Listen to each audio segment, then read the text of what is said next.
ॐ अज्ञानतिमिरान्धस्य ज्ञानञ्जनशलाकया चक्षुरुन्मिलितं येन तस्मै श्रीगुरुवे नमः। भगवते वासुदेवाय ॐ नमो भगवते वासुदेवाय ॐ नमो भगवते वासुदेवाय।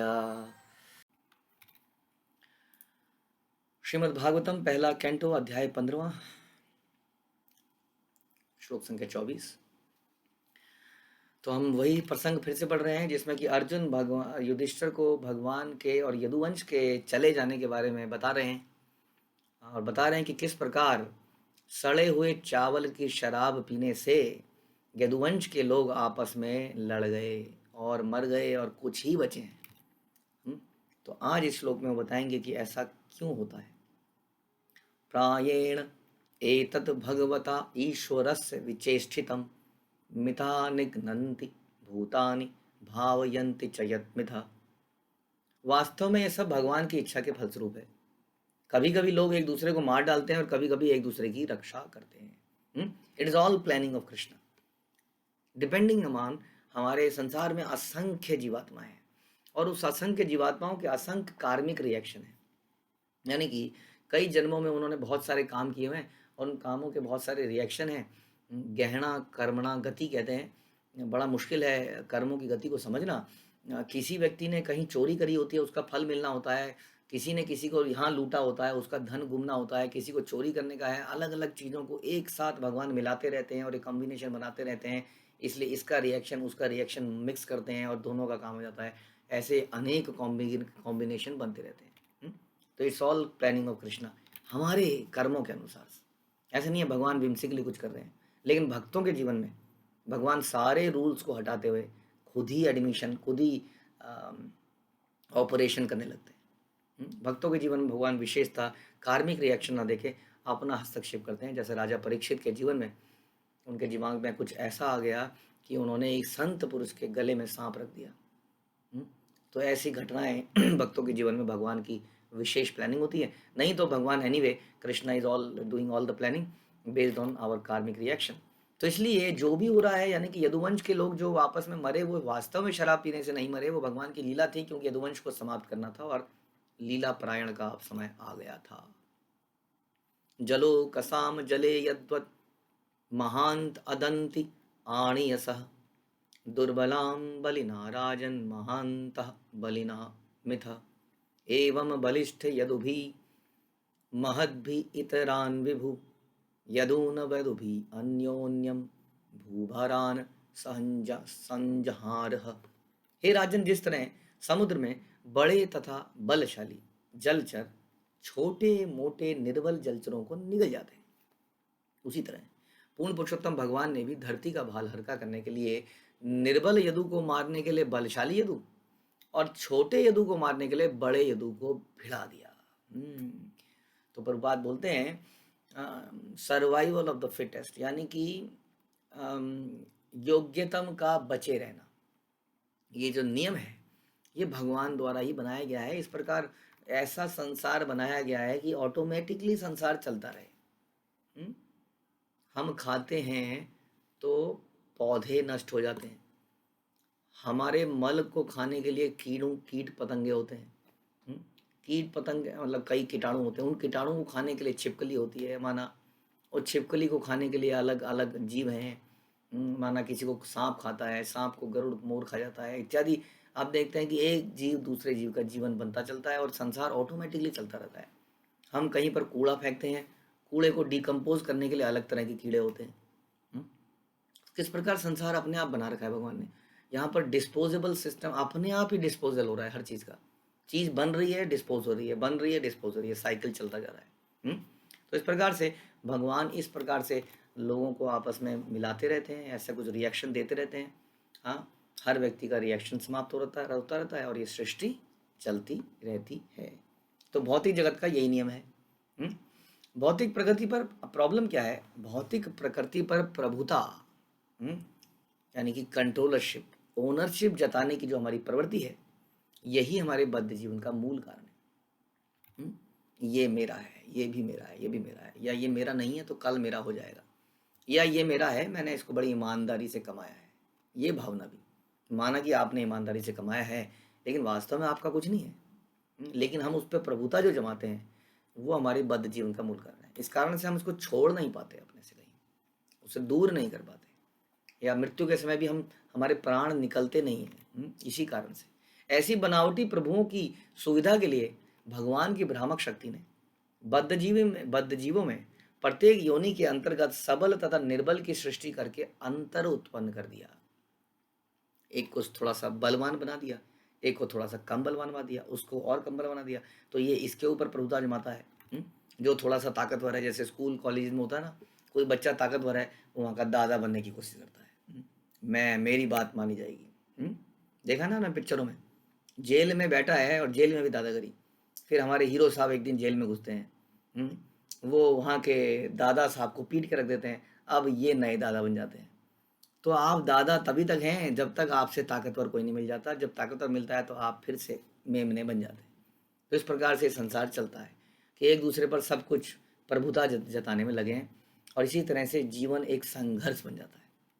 और वो कहते हैं कि जीवन एक संघर्ष है, और इसको बड़ा ग्लोरीफाई करते हैं। Yes, I am struggling, I am a self made man. मैंने बहुत स्ट्रगल किया है, संघर्ष किया है। और ये संघर्ष वास्तव में क्या है?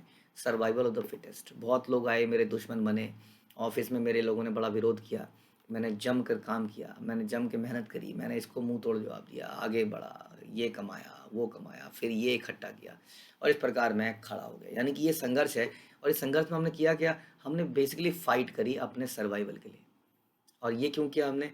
क्योंकि हम प्रभुता जमाना चाहते थे, हम अपने आप को सिद्ध करना चाहते थे कि आई एम ऑल्सो समथिंग, मुझे अंडर एस्टिमेट मत कीजिए, मैं भी कुछ हूँ, करके दिखाऊंगा।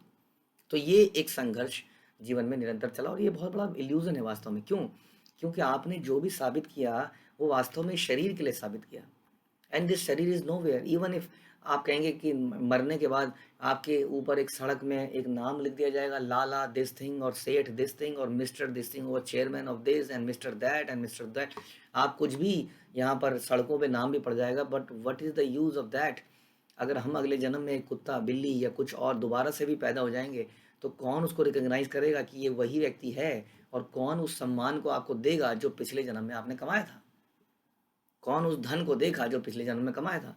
इस तरह से हम पूरे जीवन में एक संघर्ष करते हैं अपने को सही साबित करने के लिए, समाज में एक रिस्पेक्टेबल पर्सनैलिटी बनने के लिए। लेकिन वास्तव में ये एक संघर्ष है जिसका कोई लाभ नहीं मिल पाता है। क्यों? क्योंकि आध्यात्मिक जगत में ना तो ऐसी कोई असमानता ही नहीं है, ना कोई संघर्ष है। वास्तव में संघर्ष की आवश्यकता ही नहीं है, क्योंकि आध्यात्मिक जगत में सर्वाइवल ऑफ द फिटेस्ट का रूल नहीं चलता। हाँ, योग्यतम का दीर्घ जीवन, ये सिद्धांत आध्यात्मिक जगत में नहीं चलता है, क्योंकि वहाँ पर कुछ भी लिमिटेड नहीं है। क्योंकि संसार में हर चीज़ सीमित है, उस सीमित चीज़ को हथियाने के लिए होड़ लगी है। इसलिए सर्वाइवल ऑफ द फिटेस्ट, जो सबसे शक्तिमान है, बुद्धिमान है, वही बचेगा, बाकी मर जाएंगे। तो इस प्रकार से ये जो हम संघर्ष कर रहे हैं, और यही संघर्ष हम बचपन से अपने परिवार में भी सिखाते हैं। उसको भगवान का सरल भक्त ना बना के उसको एक संघर्षशाली व्यक्ति बनाते हैं, जो बचपन से ही सीखता है हाई टू, इससे नंबर ज़्यादा लाने हैं, अब की बार इसको हराना है। घर में बच्चा नंबर बोलता है, कितने परसेंट आए? 95% आए। अच्छा, कौन से नंबर पे आया? पापा 5th नंबर पे आया। हाँ, फर्स्ट वाले के कितने? 99। क्या फ़ायदा तेरा, बेकार है। तो बचपन से ही उसको ये सिखाया जाता है कि तुम्हें जीतना है बेटे। तुम्हें अपने आप से नहीं जीतना है, तुम्हें दूसरों से जीतना है। तो इस प्रकार से वो हमारे बड़े या हों या छोटे हों, सबका जीवन एक संघर्ष बन चुका है। आध्यात्मिक जगत में ऐसा संघर्ष नहीं है, क्योंकि वहाँ प्रत्येक व्यक्ति का अस्तित्व शाश्वत है। वहाँ असमानता इसलिए नहीं, क्योंकि प्रत्येक व्यक्ति परमेश्वर की सेवा करना चाहता है। कोई भी खुद लाभ करने के लिए, लाभ लेने के लिए भगवान बनने की नकल नहीं करता है। भगवान हर वस्तु के, यहाँ तक कि जीवों के भी सृष्टा है, क्रिएटर है, और इसीलिए वो भोगता है।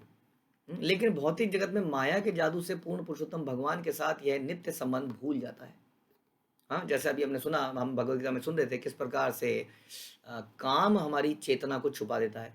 तो इस संसार में व्यक्ति अपने इस संबंध को भूल जाता है, और उस काम को सेटिस्फाई करने में लग जाता है, और उसके लिए संघर्ष करता है। और संघर्ष करके उसको थोड़ा सा से सुख मिलता है, उससे बड़ा आनंदित होता है, देखिए मैंने किया और अब मैंने प्राप्त किया। ओके, अब देखिए क्या बोलते हैं अर्जुन।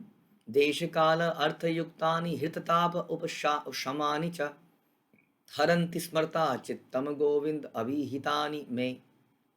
अब मैं भगवान गोविंद द्वारा मुझे दिए गए उपदेशों की ओर आकृष्ट हूं, क्योंकि वे देश काल की समस्त परिस्थितियों में हृदय की जलन को शांत करने वाले आदेशों से परिपूर्ण बनाए गए हैं। यानी कि अर्जुन बहुत समय से बोल रहे थे, बड़े दुखी थे, भगवान को बता रहे थे कि वो भगवान चले गए हैं और मेरी सारी शक्तियां समाप्त हो गई हैं, क्योंकि उन्हीं से मेरी सारी शक्तियां थी। अब अर्जुन सब कुछ खबर बताने के बाद अपने आप को शांत करने के लिए भगवान के दिए गए उन उपदेशों को याद करते हैं जो कुरुक्षेत्र में युद्ध के बीच में भगवान ने अर्जुन को गीता के रूप में दिए थे। और इस प्रकार वो बोल रहे हैं कि ये जो प्रवचन है, ये जो गीता के जो प्रवचन है, वो देश और काल सभी परिस्थितियों में, यानी किसी भी देश में, यानी कि ऐसा नहीं है कि भारत में ये लागू है। ये तो शिला प्रभुपाद ने साबित ही कर दिया कि भारत में नहीं तो सारे संसार के लिए, सारा संसार आज की डेट में गीता पढ़ता है। तो किसी भी देश में, किसी भी काल में, कलयुग में, सतयुग में, कभी भी भगवान अर्जुन को बताते हैं कि ये गीता का ज्ञान मैंने सूर्य देव को दिया था, उन्होंने विवस्वान को दिया, इक्ष्वाकु को दिया और आगे चलता रहा। तो ये ज्ञान हर परिस्थिति में, हर काल के लिए, हर देश के लिए है।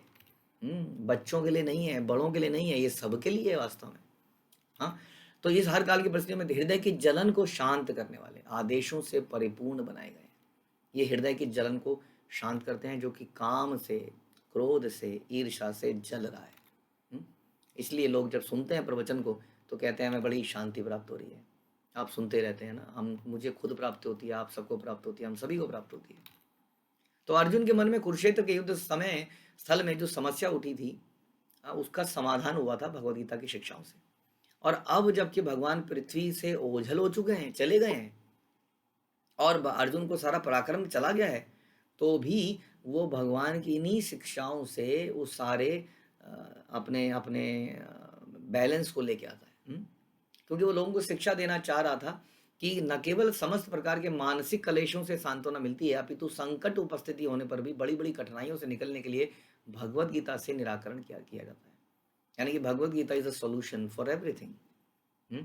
चाहे वो मेंटल प्रॉब्लम हो, चाहे कोई और समस्या हो, देश काल परिस्थिति कैसी भी समस्या में भगवत गीता में नित्य पढ़नी चाहिए, मेडिटेट करनी चाहिए। भगवान की ध्वनि अभिव्यक्ति में और स्वयं भगवान में कोई अंतर नहीं है। नहीं, कोई व्यक्ति है या कोई व्यक्ति का आदेश है, जैसे हम टेलीफोन में किसी के से सुनते हैं, हाँ, हम टेलीफोन में उसकी आवाज़ सुनते हैं और उस आवाज़ में हमें इंस्ट्रक्शन मिलती है, ऐसा करो, इतने का ऑर्डर सप्लाई कर दो, ऐसा करो, ये कर दो, या मेल पे हमें मिलता है, तो हम उसको उसी व्यक्ति का आदेश तो मानते हैं, उसको उसी व्यक्ति के बराबर मानते हैं। इस संसार में जब ऐसा हो जाता है तो भगवान के बारे में क्या। इसलिए भगवान की कही गई जो वाणी है, भगवत गीत, भगवान का गाया हुआ गीत, ये वास्तव में भगवान से अभिन्न है। तो इसका लाभ हमें सबको उठाना है, जो अर्जुन ने भी उठाया था। तो अर्जुन उसी ज्ञान की तरफ अपना ध्यान फिर से केंद्रित करते हैं जो उनको दिया गया था। सुत उवाच, अब सुत गोस्वामी बोलते हैं, एवं चिंतयतो जिष्णु कृष्ण पाद सरोरुहम सौहृदेन अतिगाणेन शांतासीत विमलामति। सुत गोस्वामी ने कहा कि इस प्रकार भगवान के उपदेश जो आध्यात्मिक घनिष्ठ मित्रता में प्रदान किए गए थे।